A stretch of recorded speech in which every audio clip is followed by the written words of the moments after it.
ሜርሲ ለምንድን ነው የጀሪን እዚህ ፊት የደበቀቻቸው ሚስጥሮች እንግዲህ አሁን ላይ በማስረጃ መልኩ ቀርጻ ይዛ እንዲሁም ደግሞ ከአምነን ጋር እንድተኛ ታደርጋለሽ እና ይዞ ማደር እፈልጋለሁ ብላ እንግዲህ ባናገረቻት ሰዓት በዛ ሰዓት እንግዲህ ቪዲዮ ቀርጻትም ነበረ። ነገር ግን አሁን ላይ ይህን ነገር መጠቀም አለብኝ በማለት እንግዲህ ለጀሪ አሳይታታለች። ግን ደግሞ ለጀሪ ይህንን ነገር ስታሳያት በምትኩ የሆነ ነገር እንድታደርግላት ፈልጋ ነው እንጂ የሚሆን እንደዚህ በቀላሉ ማዝ መብላ ቪዲዮን ልታሳያት እንዲሁም ደግሞ ልታሰማት አልፈለገችም።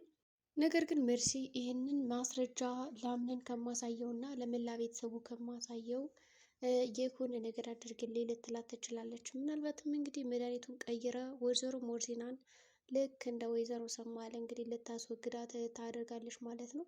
በነገራችን ላይ እንግዲህ ጀሪ ከዚህ በፊት ያው የሞርዚና መድኃኒት አልመረዘችውም። በአሁኑ ግን ደግሞ ከዚህ በፊት መድኃኒቱን ስትመርዘው የሚያሳይ ቪዲዮ ራሱ ሜርሲ ቀርጻታለች። እሷ እንግዲህ አሁን ላይ ዓለም ሰላም ናት ብላ ነው የምትኖረው። ነገር ግን በዙሪያዎቿ በጣም ብዙ ጠላቶች እንዳሉ አላወቀችም ማለት ነው። ግን ደግሞ በእርግጥም ሜርሲ የአምነንንና የጀሪን የትዳር እንዲሁም ደግሞ የዛን ቀን ምንም አይነት ነገር እንዳልተፈጠረ ብታሳውቀው ለአምነን አምነን በቀላሉ ትቷት እንዲሁም ደግሞ አልፈልግሽም ብሎ ወደ ቤሊ ሊመለስ ይችላል። ምክንያቱም አምነን አሁን ላይ ለልጁ ብሎ እንጂ ሌላ ምንም አይነት አላማ የለውም። እናም እንግዲህ ቤሊን እባክሽ ቢያንስ እንኳን እስከምትወልድ ታገዥኝ፣ ምንም በቃ አትቅኝ እያላት ነው። በዚህም እንግዲህ ቤሊን በጣም በቅናት እየተቃጠለች ነው ያለችው። ምክንያቱም እንክብካቤ ስታደርግለት፣ ምግብ ስታበለው ወዘተ ብቻ ደግሞ ልጃችን እስኪ አዳምጠው እያለች እንግዲህ በተለይ ደግሞ ወደ ሆዷ ሳብ እያደረገች እጁን ከልጁ ላይ እንዲጠል የምታደርገውን ጥረት በጣም አልወደደችውም። እንዲሁም ደግሞ እየጠላችው ነው ያለች። በዛ ምክንያት በጣም እያለቀሰች እና ሆዷ ቀጠል ለርር እያለ ነው። ቤሊን አምነን ገብቶታል የቤሊን ጉዳይ እንደምትናደድ እንዲሁም ደግሞ እንደምቀና አይቷል። ግን ደግሞ ምንም ሊያደርግላት አልቻለም። አሁን ላይ ቤሊንን አንድ ነገር አላት፣ አይዞሽ ብሎ እንግዲህ ከጀሪ ፊት ተናገራት ማለት ሁሉም ነገሮች ይበላሻሉ እንዲሁም ደግሞ ይፈርሳሉ ማለት ነው። ስለዚህ ያለው አማራጭ እሷ ምንድን ነው? ዝም ብሎ ነገሮችን መከታተል። ሌላው ደግሞ እንግዲህ አሁን ላይ ያው ድርጅታቸው በጣም ብዙ ነገር እየከሰረ እንዳለ የታወቀ ነው። ነገር ግን በዚህ ጉዳይ ደውሎ ማለት ይቻላል እንግዲህ እኔ ወደ ስራ መመለስ አለብኝ፣ ድርጅቱ ከባድ ኪሳራ እንደገጠመው ጁሊያን ነግራኛለች። ነገር ግን ኪሳራ ብቻ ሲገጥመው ሳይሆን መሰባሰብ ወይም ደግሞ ስኬት ብቻ ሲሆን ሲደርስ እና ለድግስ ነገር ብቻ አይደለም መሰባሰብ ያለብን። ስለዚህ ድርጅቱን ሊያከስሩ የቻለው መፍትሄ ምንድን ነው ብለን ለማየት እና ለማጣራትም መሰባሰብ አለብን በማለት እንግዲህ ወደ ድርጅቱ ሄዶ ስብሰባ ሊያደርግ እየፈለገ ነው። ታዲያ በዚህ መካከል እንግዲህ እስካሁን ሲፈን መታ አልጠየቀችውም ነበር ማለት ነው። ምክንያቱም ምንድን አለችው እንግዲህ ወደ ክላሱ መታ እስካሁን እኮ ያልጠየቁ በጣም አሟልና በደንብ ደህና ስትሆን እጠይቃለሁ እና እናገራለሁ ብዬ ነው የመጣሁት ትልና ሰላምታ ታቀርብለታለች። እንዲሁም ደግሞ ስለ ጤናው ከጠየቀችውም በኋላ ቁጭ ብላ እንግዲህ ከስሩ ነበረች እና በዚህም መካከል እንዴት ነው ምን አዲስ ነገር አለ ብላ ትጠይቀዋለች ማለት ነው። ጠላቶቻችሁን አወቃቸው ወይ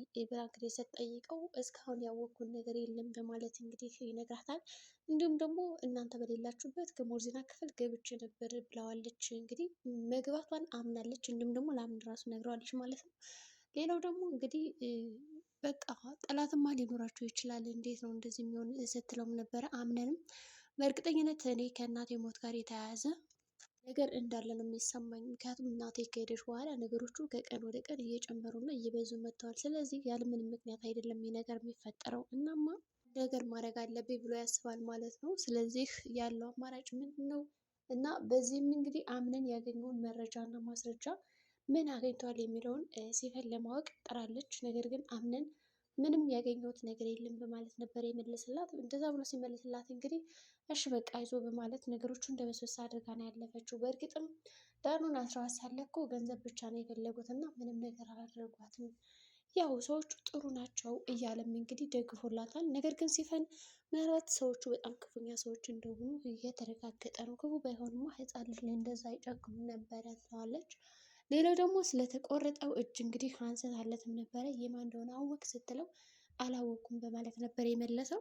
ለማንኛውም ችግር የለውም እኔ ነገሮችን በራሴ መንገድ አጣራቸዋለሁ ብሎ ስለሚያምን ያጣራ እንዲሁም እያሰበ ነው ያለ። በሌላ በኩል ሆርሽት እንግዲህ ሆርሽት ብቻ ያው የወይዘሮ ዛህራ ፍቅረኛ ሆኖ መጥቷል ማለት ይቻላል። ምክንያቱም ሶላኒያ ትወደዋለች፣ ነገር ግን እሱ የሚወዳት ዛህራን ይመስላል። ዛህራ ደግሞ ስራ ፈለገችለት እና ከዛ ግቢዎችን እየተንከባከበ እንዲኖር አድርጋለች። በዚህም መካከል እንግዲህ ያው ሲፈን በር ከፍታ የእሷ እንግዳ ነኝ ብሎ ገብቶ እንዲሁም ደግሞ አብነን ከተሻለም በኋላ ምን አለበት እዚህ ስራ ቢሰራ የተወሰነ ስራ ፈቶ ነበር ብላ ስትጠይቀው አምነንም ችግር የለውም ይስራ በማለት ነው የፈቀደለት። እንግዲህ ዛራም ደስ ብሏት እንክብካቤ ስታደርግለት እሱም ስራውን እየሰራ ከቤቱ ካሉት ሰዎች አንዳንድም ተግባብቷል፣ ከአንዳንዶችም አልተግባቡም። በተለይ ደግሞ ከቤሊን ጋር በጣም ነው የተስማማ ማለት ነው። በጣም አስተዋይ ልጅ ነሽ እና ቅን ልጅ ነሽ እያለ ሲያመሰግናትም ነበረ። በዚህም እንግዲህ አይ እንደዛ እንኳን አይደለውም እና የማን እንግዳ ነው ስትለው የዛህራ ሲላት እንግዲህ ዛህራ እናት ዛህራ በጣም መልካም ሰው ናት ትለዋለች። ከዛ እንግዲህ ስለ ዛህራ አውርቶ አይጠግብም ማለት ይቻላል። ስለ ልጅነቱ ያስታውሳታል። እንዲሁም ደግሞ አብረው በሰሩበት ጊዜያቶች ከአንድ ቤት ላይ ሆኖ ራሱ ያስታውሳሉ። እናም አሁን ላይ ወጣትነትሽ ነው የሚታየኝ እያለ ዛህራን እንግዲህ አሳ ሲሰጣት ትዝቃለች ማለት ነው። ሌላው ደግሞ እንግዲህ ሜርሲ በጣም ስትከታተላቸው ነበረ። በእርግጠኝነት የሆነ ሚስጥር እንዳላቸው እንግዲህ ትደርስባታለች ማለት ነው። እስካሁን ዛራ ስታሰቃያት ነበር ማለት ይቻላል። ከሞርዚና ጋር ቆልፋባት እንዲሁም ደግሞ ጨዋታውን ሲጫወቱ ነበረ።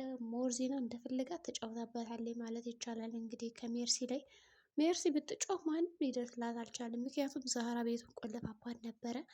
በጣም ጥሩ ነገር ነው ያደረገችው። ትንሽ አንዳንድ ጊዜ እስኪ ሌሎች የምታደርገው ላይ እስኪ አንቺ የሚድረስሽ ብላ ነው እንደዛ አደረገቻት እና እንደምን ተጫውታ ምናምን ከዛም በኋላ እንግዲህ ወጥታለች ማለት ነው። ያው ስትወጣ ግን በጣም ልብሷን ቀይራላት ምናምን ብልሽት ብላ ቤሪን እና ጀሪ በጣም እየሳቁባት ነበረ። እንግዲህ አምነንም ምግብ እፈልጋለሁ ሲል ጀሪ ለመጀመሪያ ጊዜ እንግዲህ ምግብ ስትሰራ አይተናታል። ሄዳ ኪችን እንግዲህ ምግብ ሰርታ ምናምን አምጥታ ስታጎርሰውም ነበረ። በዚህም መካከል እንግዲህ እያጎረሰችው እያለ ቤሊን በጣም እየተቃጠለች ነው። ምክንያቱም በእጇን የምታጎርሰው አምነን ደግሞ ተይው ራሴ እጎርሳለሁ ማለት ነበረበት። በነገራችን ላይ እንዴት ነው የሚወዳት ልጅ ፊት ለፊት ሆኖ እሱ ዝም ብሎ ስታጎርሰው ሚስቱም ይበላ አይ ራሴ እበላለሁ ችግር የለውም ማለት እኮ ይችል ነበረ በቀላሉ እሱን ሳያስከፋ ማለት ነው። ነገር ግን እዛ ጋር ቤሊን እርር ቅጥል እያለች እሱ ደግሞ በሚስቱ እጅ ይጎርሳል ማለት ነው። እንደምንም ነገሩን ተጋግዛ ጨረሰ በኋላ ጀሪን ለራሷ ትበላለች እና ምንላትላታለች ማለት ነው። እነሱም እንግዲህ ምግቡ ስላልበቃቸው ሌላ አዲስ ሂደው እንግዲህ ወደ ኪችን ሄደው አብረው መብላት ጀመሩ። ታዲያ አብረው በሚበሉበት ሰዓት እንግዲህ ጀሪ ምንድን ያለቻት እኔም ብልሽ ልጅን ወደዚች ምድር አምጥቼ እስከምታቀፈው በጣም ጓጉቻለሁ ትላታለች። እንግዲህ ቤሊንም ያው የአብራክሽ ከፋይ ስለሆነ ትጓጊያለሽ እና በቅርቡ ትቀበይዋለሽ ትላታለች።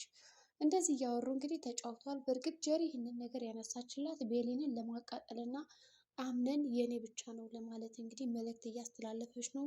ቤሊን ነገሮች አልገባትም እና ዝም ብላ ነበር የያዘችው። የለውም በማለት እንግዲህ ከበሉም በኋላ ወደ ውጭ ሄዳሉ። ስለዚህ በመጨረሻም ሜርሲ ማስረጃዎቹን ለጀሪ ታሰማታለች። ጀሪ በዚህ ቅጽበት ክው ብላ ነው የቀረች። ስለዚህ ሜርሲ አሁን ለምንድን ነው ያንን ቪዲዮ ያሳየቻት? ምን ልታዛት ይሆናል? ቀጣይ ትዕዛዝ የሲፈን እውነትስ እና ውሸቱ ይጋለጣል? አምነን አሁን እውነቱን መመርመር አለብን ካለ በኋላ ምን አዲስ ነገር የሚያገኝ ይመስላችኋል? ነገር ግን በጣም ብዙ እውነቶች የተደበቁ አሉ። ከዚህ ሁሉ አንድም የወጣ ነገር የለም እስካሁን እና ቢያንስ አንዳንድ ውሸቶችን እያወጣችሁ እንላለን። የዛሬው ቪዲዮአችን ይህን ይመስላል። በቀጣይ ቪዲዮ እስከምንገናኝ መልካም ጊዜ